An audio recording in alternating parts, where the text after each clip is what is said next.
Get ready. Europa Park in Germany is one of Europe's best theme parks, if not one of the world's best. Opening in 1975, the park has been wowing guests with exciting roller coasters and incredible dark rides for many years now. We made a video of 8 hidden gems in Europa Park, which you should definitely check out after this one.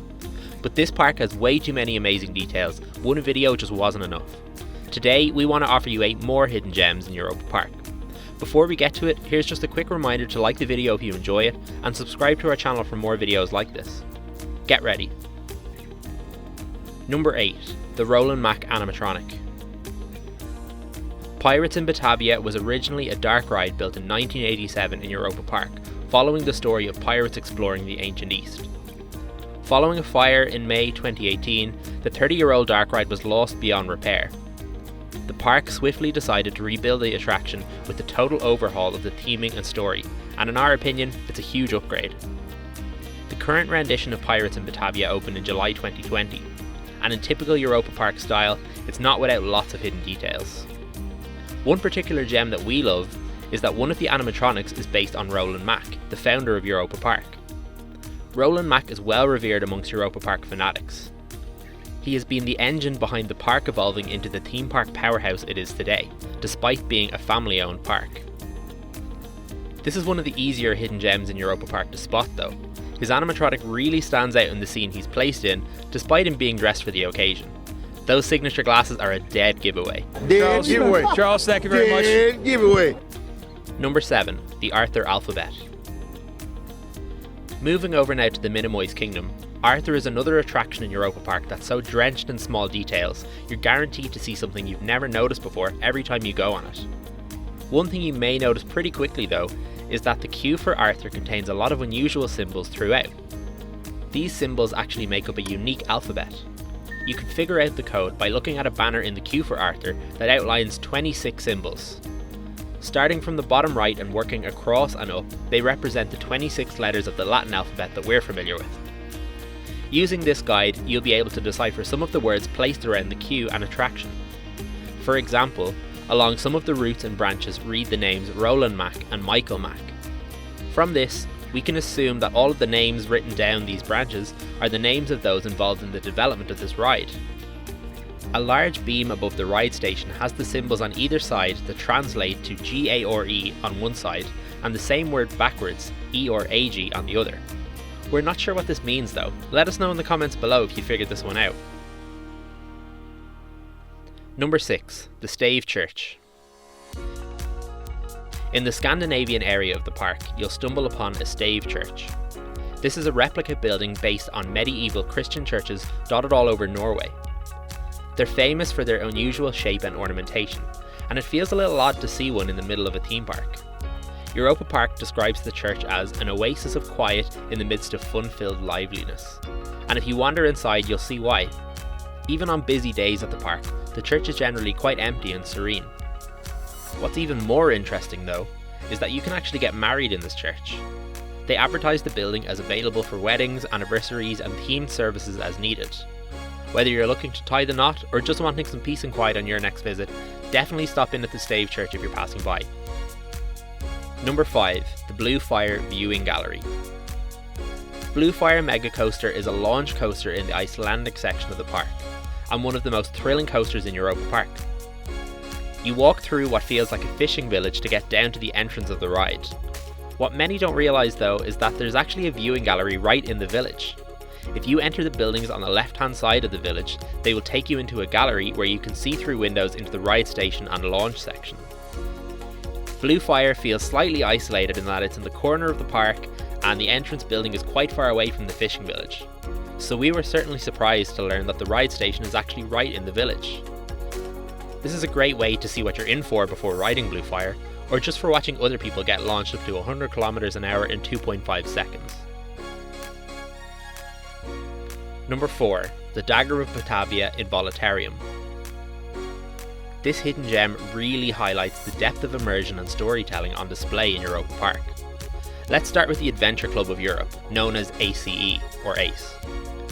As the story goes, this secret society was established in 1716 and aimed to uncover the secrets of history. Voletarium is a flying theatre ride with a queue that takes you through what feels like a museum. Ace investigated a myth that flying was actually invented by the Ulestein brothers in 1825, and such is the story of Voletarium. The queue is what we're really interested in here though. In the queue for Voletarium, we see a portrait on the wall of someone holding a box containing the magic dagger of Batavia, also known as the Fire Tiger. On Ace's website, you can read all about the history of the dagger. The opening of the aforementioned new version of Pirates in Batavia follows the story of Bartholomew Varrobamond, don't quote me on that pronunciation, and his quest for the magic dagger of Batavia. Slight spoilers here, but his quest is successful and he finds the dagger at the end of the ride, which leads to him founding Ace. So for those paying close attention, the seeds of the story for Pirates in Batavia were planted before the ride was even built. This makes us really wonder about all the other artifacts and stories on Ace's website. It's very likely that clues to future attractions are buried within these stories. Effectively, Voletarium and Pirates in Batavia are closely linked and occur within the same story. There is a whole lore surrounding the two rides, and those interested will find depths of information about it.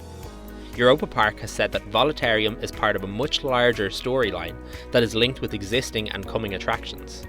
Clues and Easter eggs will be hidden in the attraction. The level of detail is truly magnificent, and this is certainly one of our favourite hidden gems in Europa Park. Number 3. The Telescope in Arthur. Going back to Arthur, Minimoy's kingdom is a miniature landscape in which we're shrunken down to experience their world. Keen eyes will notice that outside Minimoy's kingdom there's a large telescope sticking out of the ground.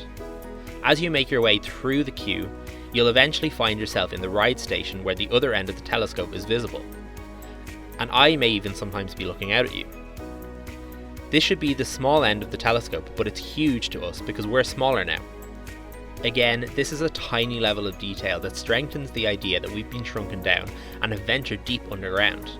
And for us, it's these small details and hidden gems that make Europa Park one of the best theme parks in the world. Number 2. The inventory list in Snorri Touren. Snorri Touren is a relatively new dark ride that ties in with Rolantica, Europa Park's water park. Snorri is the water park's octopus mascot, and this story also ties into the aforementioned Ace. Hotel Kronosar is a museum-themed hotel attached to Rolantica, and displays artefacts found by Ace in their search for Rolantica. Again, the depth in storytelling is insane. But the hidden gem we're focusing on here is a list that can be found in the queue for Snorri Touren. An inventory list can be found on top of a crate that you pass by. The list says Kronosar at the top and lists objects that have been found. Some features on this list include a Poseidon statue, an amulet, tools, a trident, and old shoes, among many other things. We're not sure if any of these items are on display in Hotel Kronosar, but it'd be pretty great if they were. The object codes on the list also have hidden names of people involved in the project, with Oro LND representing Roland Mack, JOR G3N representing Jürgen Mack, and some other easily identifiable names such as Thomas, Lisa and Patrick. Number 1. The Boat of Survivors. The last of our hidden gems in Europa Park is a rather bittersweet one, but it's a touching homage to the previous version of Pirates in Batavia. As previously mentioned, a fire destroyed the original Pirates in Batavia ride, but like a phoenix from the ashes, a brand new version was built directly in its place. The park wanted to pay tribute to its predecessor though, and did so in an amazing way. Some animatronics and pirates from the original ride managed to survive the fire. In a scene in the new ride called The Burning City, a boat of the surviving animatronics sits across from a huge door where a fire looms behind it, symbolising the fire that these survivors escaped. Our boat takes us between them and the door, and it offers a moment of reflection as you venture deeper into Varrobamond's quest for the magic dagger. All of these interwoven hidden gems makes Pirates in Batavia a perfect dark ride in our eyes. Again, if you haven't seen it yet, definitely check out our first video of hidden gems in Europa Park, which is on screen now. That concludes our second list of hidden gems in Europa Park. Which one of these is your favourite? Be sure to let us know in the comments below. And now you're ready.